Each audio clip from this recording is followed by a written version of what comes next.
So the story for this week from John chapter 3, and many people know John chapter 3:16, but they often don't know what's happening, the context of that story.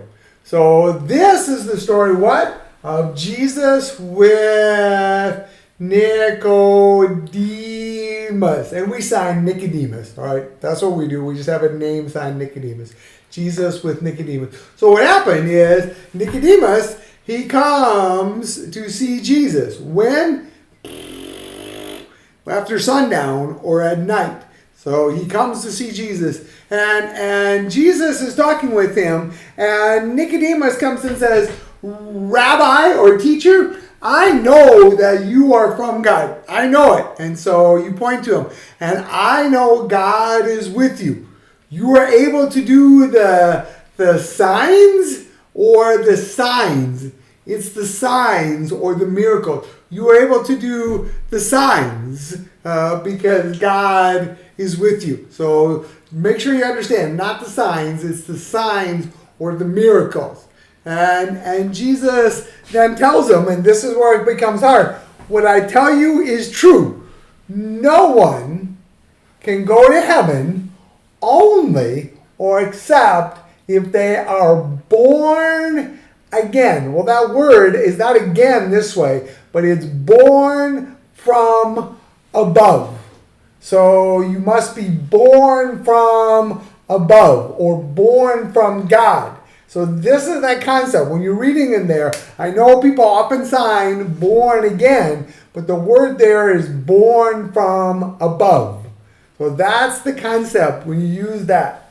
So Jesus is talking with Nicodemus, and Nicodemus says, how can I, after I'm born, how can I, so you see born out this way, how can I go back up inside? So after I'm born, how can you turn it around and go up? So this way is born, and you turn around and you go back up inside. How can I go back up and sit by my mom and be born a second time? How?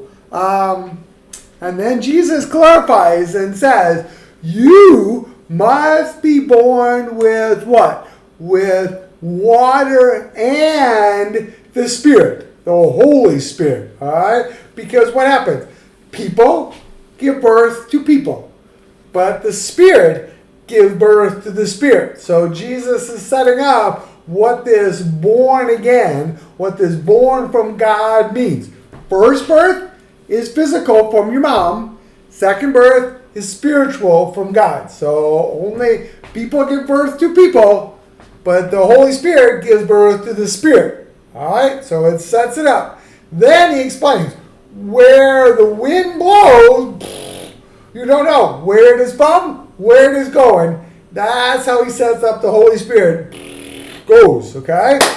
Now, Nicodemus said, how is that possible? How does that happen?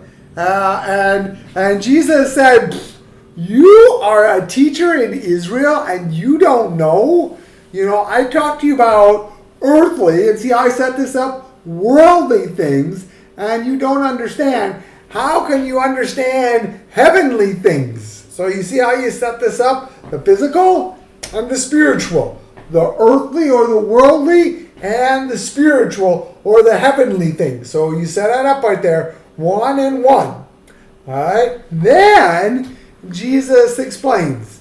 What happens? The same as Moses, all right, lifted up the serpent, okay? The same, the Son of Man, meaning I, will be lifted up. Okay, you got that? You see the difference? So the same as the snake, talking the physical right here, is lifted up on the pole. The same spiritually, the Son of Man will be lifted up. You see how you sign that different? Lifted up for the stake and lifted up for Jesus. What's going to happen?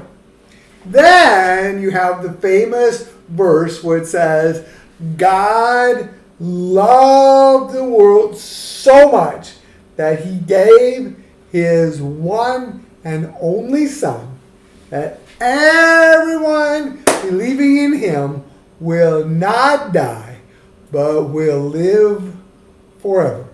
So you see how you set this up and do physical and earthly, worldly and spiritual. Set it up so you can go back and forth. So you have the snake on the pole and you have the crucifixion. So you can show this. What's the purpose? What's the meaning? And then born again, born from above or born from God. First, you have physical birth. Second, you have spiritual birth. So set those up. All right? Go. This is a cool story. Have fun, okay?